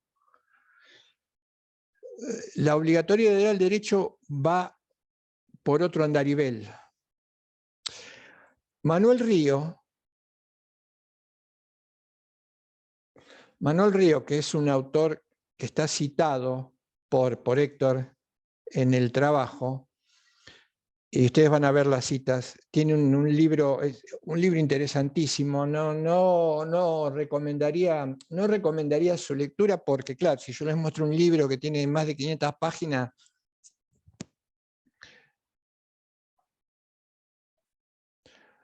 ¿cómo me va a recomendar a esta altura un texto que tiene más de 500 páginas? Para el día de mañana, cuando terminen, cuando tengan un impas y tengan que leer, y al leer traten de pensar.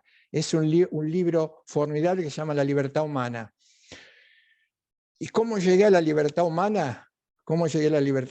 Porque yo ya había desechado la idea de coactividad y las explicaciones insuficientes, pero me faltaba todavía acceder a la otra parte, que era ver cómo jugaba la moralidad de la que me estaba hablando este buen hombre, a la que ya le había concedido algo, que era empezar a deponer mis argumentos kelsenianos en la controversia al inicio, en mis primeros contactos, con investigar más en profundidad. Manuel Río dice lo siguiente, él dice, voy a parafrasear, después ustedes van y leen la cita como corresponde. Él decía, ninguna voluntad de ningún ente creado, sea una persona, un grupo de personas o lo que fuese, tiene la potestad o tiene la capacidad de imponer una exigencia a cualquier persona. Nadie, una persona, un grupo, una sociedad tiene atributos para exigirle ningún comportamiento a ninguna persona. Ese atributo solo puede devenir o solo puede existir si, cuando elaboramos una regla, incorporamos la exigencia ética dentro de ella. Pero entonces la obligatoriedad de esa regla o de esa exigencia no va a tener que ver con la voluntad de quien pone la regla, sino con la exigencia, que es independiente de quien la elabora.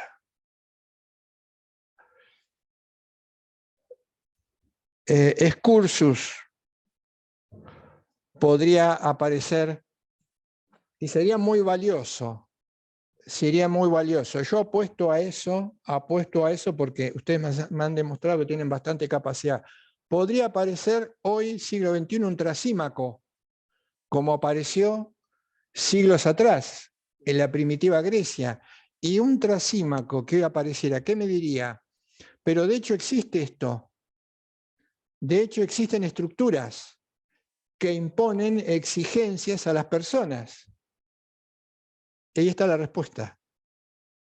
Claro, no soy ingenuo. De hecho, existen o pueden existir, pero no están legitimadas.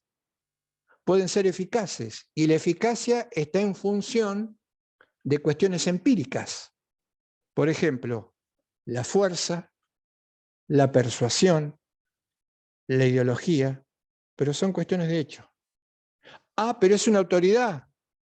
No se olvide que estaríamos hablando de una autoridad. Y yo le contestaría, pero la autoridad no tiene una referencia como concepto empírico. ¿Qué sería un concepto de autoridad con una referencia empírica? El kelseniano o el weberiano. La autoridad la tiene quien puede imponer, de hecho, sus dictados. El concepto de autoridad no tiene una referencia empírica. Entonces, esa autoridad no es legítima. Ni siquiera puede recibir el nombre de autoridad. ¿Que de hecho existe? Claro que de hecho existe. Y entonces, ¿qué hago?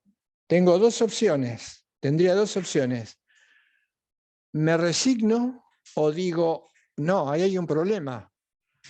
Hay un problema de algo que está más construido y que tiene cierto consentimiento porque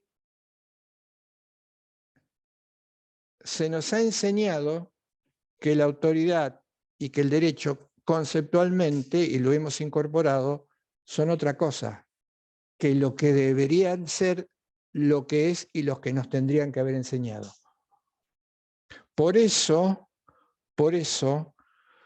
muchas veces, cuando se pregunta por qué se siguen las reglas, una de las respuestas que están más a mano es porque se supone que si la dictó una autoridad, esta tiene legitimidad para hacerlo.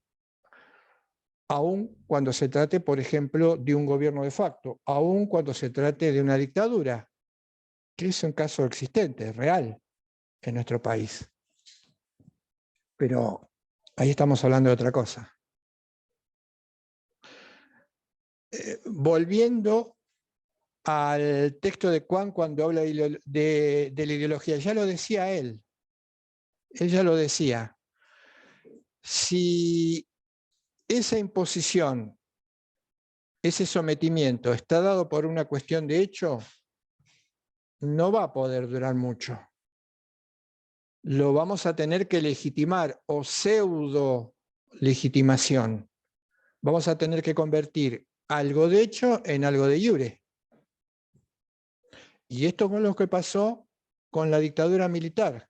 Lamentablemente, lo que la dictadura militar había hecho de facto, luego fue convalidado de iure.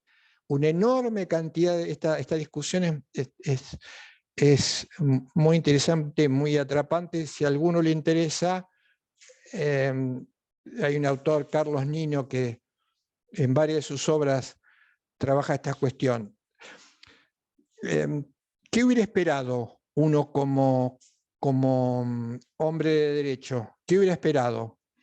Que después de una dictadura militar, con la enorme cantidad de disposiciones y de reglas que una dictadura militar hubiese elaborado, llegara al imperio del derecho y se dijese, todo esto que emanó de la dictadura, de la autoridad establecida, es ilegítimo, no puede ser parte del derecho. Tiene que ser recusado, tiene que ser invalidado. Eso diríamos desde el ángulo del derecho. Pero claro, ubiquémonos. Estamos hablando del año 70. Y estamos hablando, diría yo todavía, casi pleno auge de las lecturas formalizantes. La lectura formalizante estaba metida en la cabeza de los operadores jurídicos, legisladores, jueces, abogados y profesores de derecho. ¿Qué pasó? Se convalidó.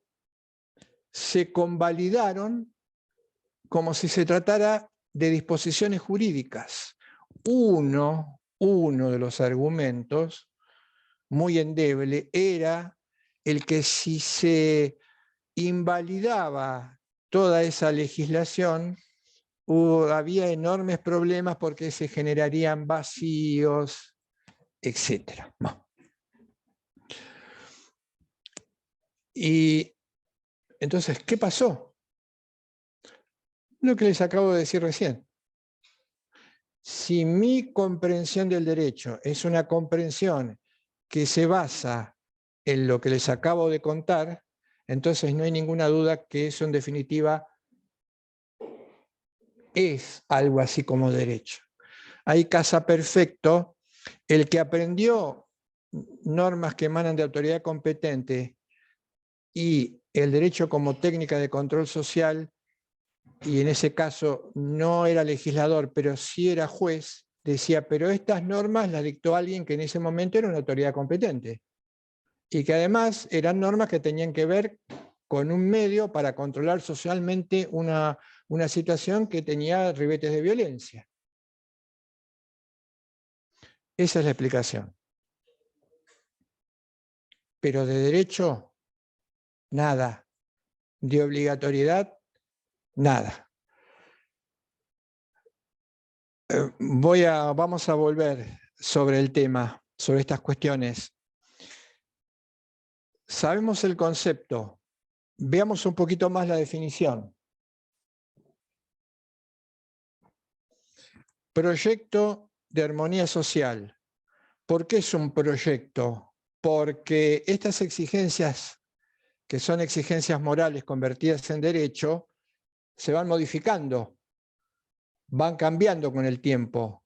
Esto es, a medida que evolucionamos moralmente hablando, vamos descubriendo, podemos descubrir nuevas exigencias morales que luego tenemos que llevarlas al derecho. Por eso es un proyecto, no está terminado, no está cumplido, no podemos volver hacia atrás. Por ejemplo, no podríamos considerar la tortura como algo correcto, aunque sí podríamos estancarnos y no evolucionar y no descubrir, pero ya descubrimos que la tortura no era algo adecuado, por eso se tortura en sótanos, o por eso no se tortura a la vista de todos. Y si se tortura muchas veces a la vista de todos, es probablemente porque esa sociedad todavía no tenga adecuadamente incorporado lo que significa el derecho. Armonía social. ¿Qué es la armonía social? La armonía social sería una exigencia que el derecho se propone alcanzar. Son ciertas condiciones que permiten que un grupo humano o en un grupo humano se respete o se revalorice la dignidad humana de cada uno de los que participan. Y esto implica romper el espíritu de grupo, que era la antigua concepción del derecho que tenían los griegos en los romanos. El que formaba parte del grupo tenía prerrogativas o derechos. El que no formaba parte del grupo no la tenía. Ese espíritu del grupo se rompió cuando tomamos, por nuestra explicación antropológica, conciencia de los otros y luego conciencia de nosotros mismos. Rompimos el cliché del grupo. Sin embargo, ese espíritu de grupo todavía está presente en algunas lecturas contemporáneas. Una lectura contemporánea del espíritu de grupo y peligrosísimo para el derecho es aquella referencia que se usa tanto en términos políticos, jurídicos como sociales, que tú no eres nada, la patria lo es todo. Tú no eres nada, el mercado lo es todo. Ahí tenemos un allanamiento de esta idea. Tú no eres nada, el mercado lo es todo. Ahí tenemos una lectura totalizante de espíritu de grupo y por supuesto absolutamente contraria a la dignidad humana. Como tú no eres nada, el mercado lo es todo, si no vendes tu alma y tu cuerpo, como dice Inkelammer, al Estado, que corporece a la imagen del mercado, aunque lo supera, quedas afuera. No importa la dignidad humana, no importa tu dignidad humana. Tu dignidad humana está en entregarte al Dios mercado. Si no, afuera. Fíjense lo peligroso que es el espíritu de grupo que sigue subsistente. ¿Podría dar alguna precisión más sobre cuáles son esas condiciones de posibilidad, de armonía social? No es el paraíso. ¿Qué hacen las lecturas contemporáneas? Inmediatamente uno habla de armonía social, está hablando de paraíso, está hablando de algo idílico, está hablando de la isla de la fantasía. Por eso se enojan, como dice Negri, cuando uno defiende el carácter utópico del derecho. ¿Qué significa que se enojan cuando uno defiende el carácter utópico del derecho? Dice Negri, no hay algo que genere reacciones más histéricas para quienes forman el establishment del poder y la violencia que el derecho. Porque claro, el derecho desnuda sus falencias, el derecho pone en blanco y negro, el derecho denuncia aquellas estructuras que aún bajo el ropaje de lo jurídico esconden muy fuertes concentraciones de poder político y económico. Y dice Negri, y no se equivoca, genera reacciones histéricas. Por ejemplo, ¿qué reacción histérica que hemos vivido en nuestro país? La persecución de aquellos que abogan por el verdadero derecho. Y esto no es casualidad. Y entonces, condiciones materiales y espirituales para el desarrollo. Condición material, que una sociedad pueda sostener para todos sus integrantes lo elemental para la corporeidad. Y además, espirituales, que se pueda expresar, que la voz o la expresión no se maneje monopólicamente, no sea una cuestión de mercado, no puedan expresarse las voces a partir de que se pueda pagar el megáfono para hablar y quienes no pueden pagar no puedan expresarse, o que se oculten estas expresiones, que se uniformice, aparece la idea de pensamiento único, que se siga confundiendo el poder con el derecho, que se fetichice el poder y uno escuche decir que en última instancia la ley hay que cumplirla y lo demás no tiene importancia. Esta es la fetichización de la ley y del poder y que por supuesto claramente no tiene nada que ver con el derecho. Fundado en y realizado en este respeto a la condición humana. Nos faltan algunas cuestiones, como les dije en la clase anterior, esto implicará un enganche, lo completaremos en la clase que viene y seguiremos, pero acá está la médula del derecho, acá está lo más importante del derecho. Y un abogado no puede ser abogado sin saber por qué es obligatorio el derecho. Ese déficit no puede seguir existiendo. No puede seguir existiendo. De hecho, todavía existe. ¿Alguna pregunta o cuestión? Me pasé un poquito, pero si todavía quedó alguna pregunta o cuestión y no podemos dejarla pendiente para la clase que viene, a lo mejor me doy algo de tiempo y la contesto. Acá están las claves de lo que es el derecho. Acá están las claves. Está subido, hay como una especie de PowerPoint del texto que yo estoy explicando, el texto del derecho. Tal vez eso les pueda servir de ayuda, pero claro, tienen que leer el texto. Tienen que leer el texto. Lo voy a completar, el análisis del texto lo voy a hacer en la clase que viene y ahí voy a trabajar otra cuestión fundamental donde hay que poner toda la, diría en lenguaje de la calle barrial, tenemos que poner los que amamos el derecho pero pretendemos que el derecho se enseñe de una manera correcta, toda la carne en el asador, que es la confusión del derecho con el poder. Entonces, también ahí va a haber que trabajar y hay una herramienta subida al aula virtual. Entonces, si les parece, damos por concluida la clase de hoy y nos vemos el lunes que viene y continuamos con el tema. Perfecto. Bueno, muchas gracias. Gracias por su atención, un buen fin de semana y seguiremos el lunes con los temas. Chao, Fin de. Buen fin de Gracias. semana. Hasta luego, profe. Hasta luego. Hasta luego, que sigan bien. Luego. Que sigan bien.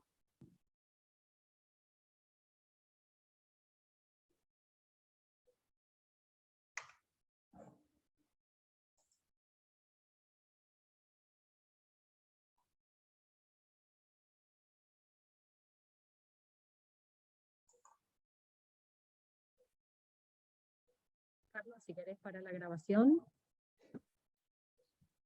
Mm. Sí, no sé. Están hablando en inglés, pero no sé qué. No Dice tengo que está el... grabando. Ah, no, pero yo lo corté la grabación. Sí, y ahora se puso como a grabar de nuevo. Solo. La que dice que el hombre no puede, para que pueda cumplir el derecho, no tiene que estar sujeto a leyes de forzosidad, leyes de la naturaleza, pero que tiene que estar en condiciones de entender lo que se le pide, de ser guiado, y esto a su vez implica que, y bueno, sigue, que responda a las directivas del derecho, conjuntando el espíritu y la voluntad, y ahí termina la cita. Es más larga, yo lo que subí de Henkel es Sí. las 2 páginas. Sí. Esa cita es importante porque habla de que vamos a ser guiados, dirigidos por el derecho, pero tenemos que tener capacidad para entender lo que el derecho nos exige, comprender su sentido, y ahí por eso quería Sí. subirlo, pero claro, es mucho y es fundamental, entonces me quedé medio corto. Pero voy a tratar Está de... grabando, ¿eh? ¿Está de grabando? nuevo. Sí, pero se puso a grabar recién de nuevo, porque